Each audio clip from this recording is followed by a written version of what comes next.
ahora que ha surgido en el mundo un movimiento juvenil que se ha autodenominado la Generación Z, nos sale el recuerdo de aquel maravilloso año de 1968, año que ha sido denominado simple y sencillamente como el 68, el año en el que muchas universidades del mundo se pusieron en huelga y levantaron movimientos en contra de los gobiernos de sus países. Hubo movimientos extraordinarios, sobresalientes, como el de Francia con Daniel Cohn-Bendit. Daniel Cohn-Bendit, un joven judío nacido en Alemania, que tuvo que ser expulsado por el mismo Charles de Gaulle ante el temor de que fuera derrocado. Ese era el grado del movimiento estudiantil en Francia. En Alemania estuvo el movimiento estudiantil también bastante fuerte, cuyo líder era un joven llamado de apellido Duchte. En Estados Unidos tenemos nosotros el movimiento encabezado por Hayden y que más o menos plantea algo muy interesante, que era, bueno, en primer lugar, lo de la guerra de Vietnam, que era parte del grito de todos los estudiantes en el mundo. Pero ellos ya planteaban algo muy curioso: la libertad para fumar marihuana, la libertad para vestirse como querían, y empezó más o menos desde ahí el movimiento hippie, ¿sí? Y uno de los movimientos más impresionantes fue el de lo que se llamó la Primavera de Praga, con un estudiante, ¿sí?, que se enfrentó a las tropas soviéticas y que logró convulsionar al mismo Moscú, que tuvieron que recurrir al aplastamiento de este movimiento, y el aplastamiento de Praga. La ciudad de Praga fue aplastada por las tropas soviéticas. Y entre todos estos movimientos hubo uno que tuvo una gran cantidad de reflectores, que fue el movimiento de México. ¿Por qué el movimiento de México? Bueno, porque ese año, en octubre, esperábamos nosotros las Olimpiadas en este país. Entonces los ojos del mundo estaban puestos en nosotros. Para ello, el gobierno mexicano estaba encabezado por un digno representante del PRI, que hoy sería un gran líder de Morena.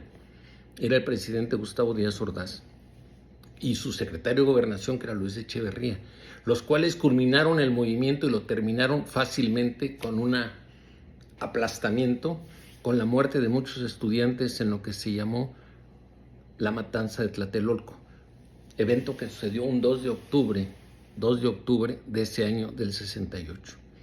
Pero nosotros, los que éramos jóvenes en esa época y que vivimos grandes historias y grandes momentos, yo quisiera recordar solo uno que me parece el más interesante de todos y el que me dejó sumamente marcado toda mi vida.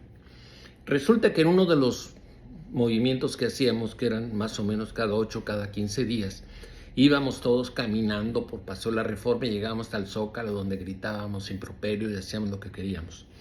Y para esto se hizo de noche, y entonces el gobierno ordenó que todas las luces de toda la zona quedaran apagadas.